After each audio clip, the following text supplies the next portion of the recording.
A empresa Meteoric obteve a certidão do uso e ocupação do solo em Caldas, um avanço para o projeto especial, né, de mineração de terras raras. A empresa prevê a geração de empregos e impulso à economia local de Caldas, destacando-se no contexto da transição energética. Para falar sobre esse assunto, a gente conversa com o Éder Santo, ele que é diretor de sustentabilidade da empresa Meteoric, que vai falar sobre o impacto do projeto, desafios ambientais e os benefícios econômicos para a nossa região. Bom dia, Éder, bem-vindo à Nova Brasil. Bom dia, Felipe, bom dia a todos os ouvintes da Rádio Nova Brasil Mantiqueira. É um prazer estar com vocês e agradeço pelo convite. A gente que agradece a sua presença aqui na Rádio Nova Brasil. Éder, fala pra gente, a empresa Meteoric recebeu recentemente, né, a certidão de uso e ocupação do solo, né, que foi aprovada pelo CODEMA em Caldas. O que essa aprovação representa para a empresa e para o avanço do projeto? Felipe, se você me permite, antes de responder a pergunta sobre o CODEMA, é importante a gente demonstrar como que é o processo de licenciamento de um projeto desse tipo, né? O processo de licenciamento ele é realizado pelo Estado, né? Então, a Fundação Estadual de Meio Ambiente, que é a empresa responsável pelo licenciamento desse projeto. Para se ter uma ideia, é um licenciamento que ele é extremamente rígido, né? Ele tem uma duração de no mínimo 3 anos e meio até que você consiga a licença para iniciar a operação desse projeto, né? Então nós estamos trabalhando desde setembro de 2023. A licença prevista para a operação é somente no final de 2027. E essa aprovação do CODEMA é uma etapa dentro desse licenciamento. Uma vez que o licenciamento é feito pelo Estado, cabe ao município atestar ao Estado de que o empreendimento ele atende todas as legislações específicas do município de Caldas, né? Então, esse é um passo muito relevante dentro do processo de licenciamento, uma vez que é um documento do município exigido pelo Estado para que o processo de licenciamento dê sequência. A gente pode dizer que é um começo? É o princípio, ainda a gente está no princípio, né? A gente ainda não tem nem a primeira das 3 licenças que são exigidas, né, pelo Estado de Minas Gerais. Então a gente ainda está no começo e a gente tem que vencer várias etapas ainda até que o projeto esteja plenamente autorizado para poder iniciar o seu funcionamento. Certo. E esse licenciamento ambiental ele ainda precisa ser analisado, né, pela FEAM. Como é que está o andamento desses processos? Quais são os próximos passos? Nós protocolamos o estudo de impacto ambiental, que é o documento que avalia todos os possíveis impactos que podem acontecer com esse empreendimento, né? Tanto os impactos positivos como os impactos negativos. Esse estudo ele foi protocolizado na FEAM em maio de 2024, né? Então a gente está aí para ter um ano, né, de análise da FEAM, e a gente entende que esse processo está sendo finalizado pelo agroambiental, né? Então a expectativa é que dentro aí dos próximos meses a gente obtenha a licença para a primeira das 3 licenças necessárias para o empreendimento iniciar a operação. Certo. Éder, a exploração de terras raras gera preocupações ambientais e sociais, né? Quais as medidas que a empresa Meteoric está adotando para minimizar os impactos ambientais e garantir a segurança da população? Como eu comentei, Felipe, o primeiro passo é a elaboração desse estudo de impacto ambiental, né? Esse estudo de impacto ambiental ele foi elaborado por 2 empresas de consultoria de Belo Horizonte, né? São empresas independentes. Elas vêm para o local, elas fazem todo o levantamento ambiental. Então foi feito o levantamento de como que está hoje a qualidade da água dos córregos, a qualidade da água subterrânea, a qualidade a condição atmosférica do ar, né? Qual que é a qualidade, e a partir daí eles fizeram uma avaliação de qual seria o impacto colocando o empreendimento em operação. Sim. A partir dessa análise, são estabelecidos todos os programas e controles necessários para evitar esses impactos ou, no mínimo, minimizar esses impactos, né? Então, esse trabalho ele é fundamental para que seja garantida tanto ao meio ambiente como à comunidade, que os impactos eles não serão relevantes e eles estarão controlados pela legislação do Estado de Minas Gerais, né? Então, todo o impacto que for causado, ele vai ter um limite, que é o limite que a legislação permite. Só para te dar um exemplo, né? Então, vai haver a circulação de caminhões transportando o material, né? Esses caminhões, eles vão gerar poeira, né? Então, o que a empresa precisa fazer para evitar esse impacto?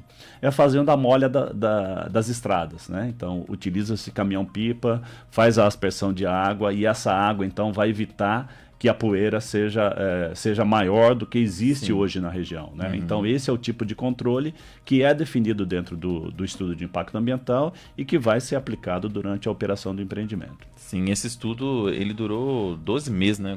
Praticamente 12 meses, é um estudo muito longo, né? É um estudo que envolve dezenas de profissionais, né? E ele gerou um volume de informação de 2.700 páginas, né? Sim. Então, até por isso, existe é demorado para que a FEAM possa fazer a análise de um estudo tão completo como esse. Sim. E esse estudo, ele envolve todas as pessoas, inclusive do município, como é que é? Ele é dividido em avaliação da parte do meio biótico, que a gente chama, né? Então, vegetação e fauna, principalmente. A parte do meio físico, que é a qualidade do ar, qualidade da água, qualidade do solo. E a parte social, que é as pessoas, né? Então, a empresa faz a avaliação também dos impactos sociais que esse projeto pode causar. Como, por exemplo, qual que é o impacto sobre a geração de emprego no município? Qual é o impacto sobre a geração de renda no município? Qual é o impacto sobre a arrecadação de impostos no município, né? Então, toda essa avaliação socioeconômica que a gente diz, ela também é realizada dentro do estudo de impacto ambiental. Sim, a gente fala sobre o município, né, Éder, mas a gente vê também a questão da região, né? Porque Caldas fica aqui do lado da cidade de Andradas, né? Santa Rita, Ibitura, vai abranger não só o município de Caldas, né? Perfeito. Você tem toda a razão, Felipe. Esse estudo ele é abrangente também à região, né? Quando a gente fala região, principalmente, então a gente está falando de um empreendimento que é no município de Caldas, né? Mas ele, de certa maneira, ele também afeta Andradas, Ibitura, Poços de Caldas, principalmente, Sim. né? Então, por exemplo, falando na questão dos aspectos sociais, né? Sim. Então, um dos grandes impactos que normalmente se discute é a questão de trazer mão de obra externa, né? Então, quando se traz mão de obra externa, existe um impacto sobre um modo de vida das pessoas, né? Então, são pessoas estranhas que estão chegando num local que já tem uma cultura definida, que já tem um modo de vida definido, então isso pode causar um impacto. O que esse projeto prevê para minimizar esse impacto social, não só em Caldas, mas na região como um todo? Sim.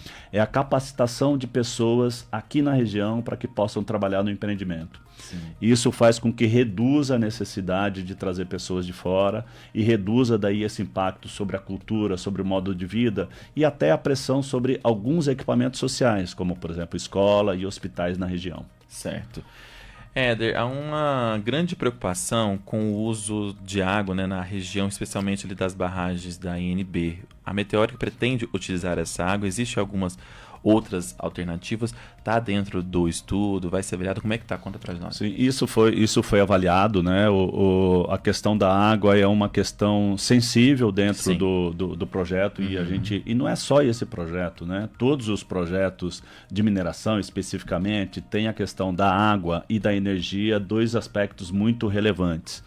Inclusive tem projetos que não vão adiante pela falta de água, né? Porque você não tem um insumo que é extremamente importante na operação. No caso do projeto Caldeira, nós avaliamos, foram 15 pontos diferentes possíveis para captação de água superficial. E nós identificamos 2 pontos especificamente, que você pode extrair, né, a quantidade de água necessária para o empreendimento sem comprometer os usos das pessoas que estão rio abaixo. Né? Então, agricultores, por exemplo, podem continuar fazendo uso da água ou pode iniciar um novo uso da água a jusante sem que sejam prejudicados. E a gente, hoje, o projeto não prevê a extração de água dentro da barragem da INB, que é a barragem de Águas Claras, mas a gente está avaliando essa possibilidade. Porque a qualidade da água dentro do reservatório de Águas Claras é uma qualidade de água muito boa, né? Ela é livre de radioatividade, ela é livre de contaminantes. E a gente entende, a empresa entende que captando, né, se for possível, através de uma negociação com a INB, captar a água dentro desse reservatório, a gente reduz também o impacto na disponibilidade de água, né? Ou seja, eu não reduzo a disponibilidade de água para pessoas que vivem rio abaixo, né? Então a gente entende que é uma redução de impacto e por isso a gente está avaliando essa possibilidade. Tá certo. A gente estava falando aí sobre a geração de empregos, né? O projeto promete a geração de empregos, né, e desenvolvimento para a nossa região. Eu queria que você falasse quantos empregos diretos e indiretos a empresa estima criar, né? Quais são as áreas que serão mais beneficiadas? Ok. A previsão de construção desse projeto, né? Quando eu falo projeto, existe a parte da mina, de onde vai ser extraído o material, e existe também uma planta, que é uma estação onde vai ser feita a separação das terras raras dessa argila que contém esse material, né? A gente chama de uma planta de tratamento ou de produção de carbonato de terras raras. Durante a construção, que se estima-se entre 20 e 24 meses, a geração de emprego no pico das obras, Felipe, em torno de 3 a 4 meses, será de cerca de 800 pessoas trabalhando para a construção, né? Só que é um período curto, é um período de 2 anos. Quando a gente fala de operação, que daí sim vem a questão dos empregos diretos, né? A estimativa é em torno de 520 empregos diretos, né? E daí vai desde do técnico de mineração, vai do analista de laboratório, vai do técnico ambiental, vai do engenheiro ambiental, vai do engenheiro de segurança, vai do engenheiro de minas, vai do engenheiro metalurgista, vai do eletricista, vai do técnico mecânico, né? Então tem uma gama enorme de profissionais. E a gente sabe que a região não tem esses profissionais disponíveis no número necessário nesse momento.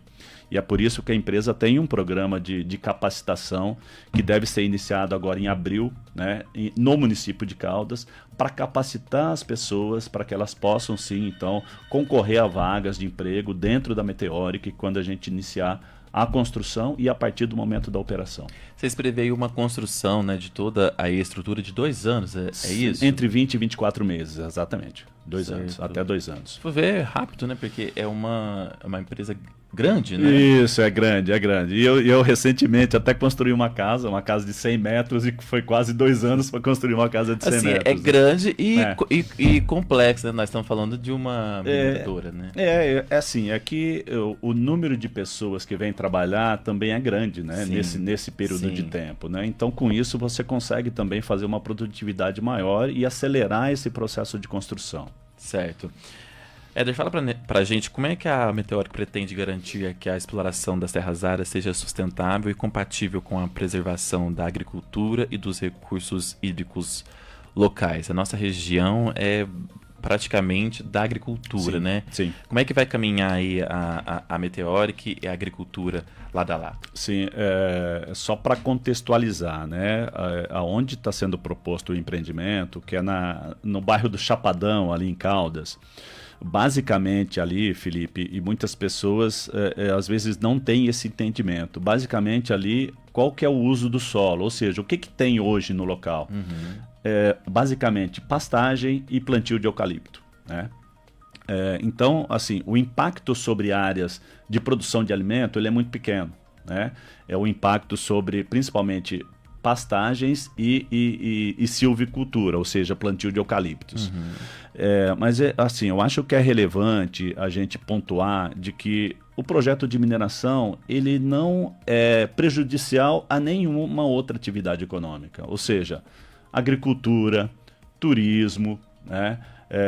Comércio, Pelo contrário, um projeto de mineração ele pode estar muito bem casado com essas outras atividades econômicas e trazer ganho, inclusive, né?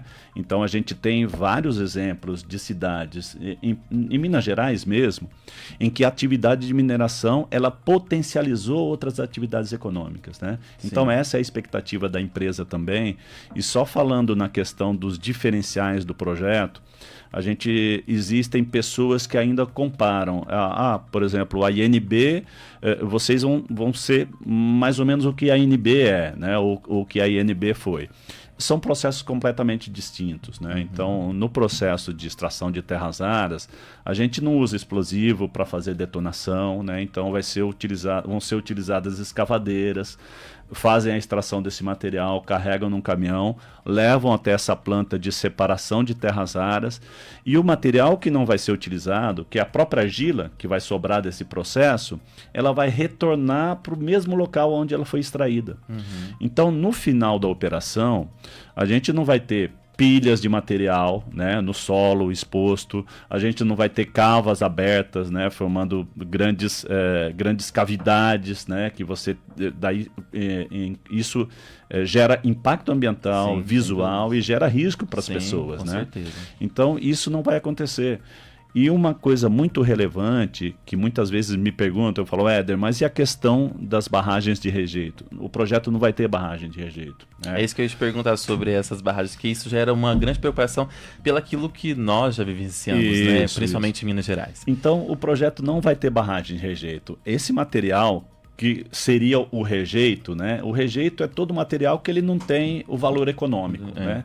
Então, o material que não tem o valor econômico, que é essa argila, ela vai passar por um processo de lavagem. Então, ela vai ser lavada, né, com água limpa, até que todo o produto químico que foi utilizado para a separação de terras raras, ele também seja eliminado. A partir daí, esse material ele é filtrado, ele fica praticamente um material seco, né? E ele pode retornar para dentro da cava. Então, não tem um local onde a gente vai colocar esse material com água, que é a barragem, para poder conter esse material, né? Então, esse é um grande diferencial do projeto e que a gente faz questão de ressaltar, porque a gente entende que esse é um grande temor realmente da população. Com certeza. Você citou aí a questão de Minas Gerais, Éder. Minas Gerais tem sido um polo, né, para as empresas interessadas em explorar terras raras. Sim. Eu gostaria que você explicasse para nossa audiência, os ouvintes de Caldas também, que da nossa região, de Poços de Caldas, inclusive, o que a região tem, né? O que a região torna-se o Planalto de Poços de Caldas tão atrativa para essa atividade?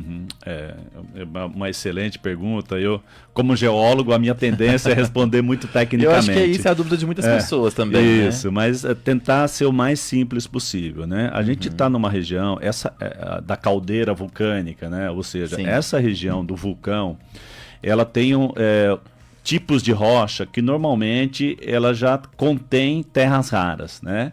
O que aconteceu aqui foi um enriquecimento desse material de terras raras em função dessa rocha ela passar por um processo de alteração que a gente chama, que é a transformação da rocha dura em argila, em solo, né?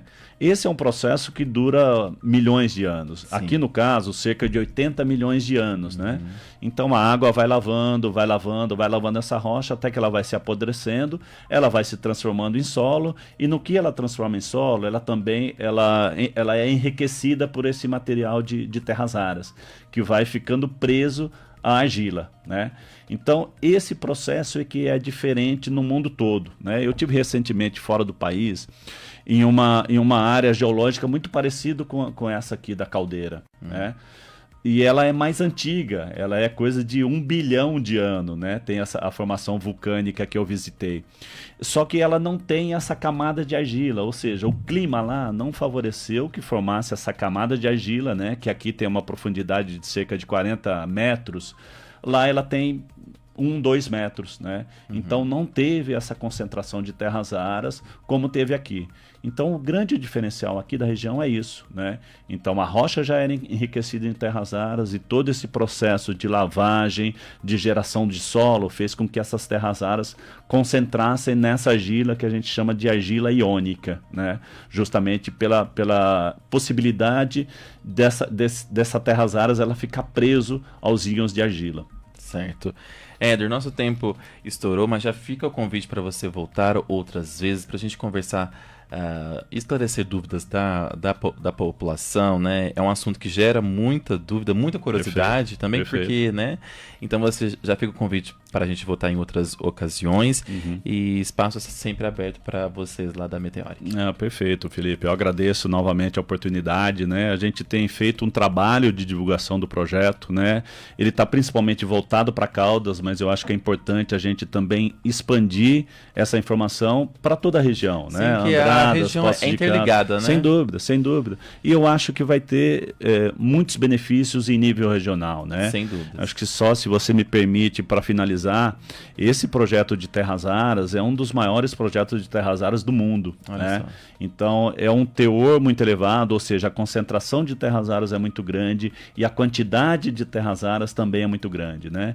Então a gente tem hoje um apoio muito forte do governo federal e do governo estadual e do governo de Caldas também, do governo municipal, para que esse projeto vá adiante, porque nós entendemos que vai ser que Caldas, Poços de Caldas, Andradas e Bitiúra vão ser o centro, né? Vão ser líder na produção de terras raras aí nos próximos 10 ou 20 anos. Tá certo. Então agradeço novamente e estou à disposição. Assim que você fizer o convite, estaremos aqui de volta. Tá certo, o convite já está feito, pode voltar, ou outras pessoas também, né? Estão convidadas a vir para a gente conversar, discutir esses assuntos e que é muito importante para os nossos ouvintes que nos ouvem em toda a nossa região de Mantiqueira. Éder, muito obrigado pela sua presença. Eu que agradeço.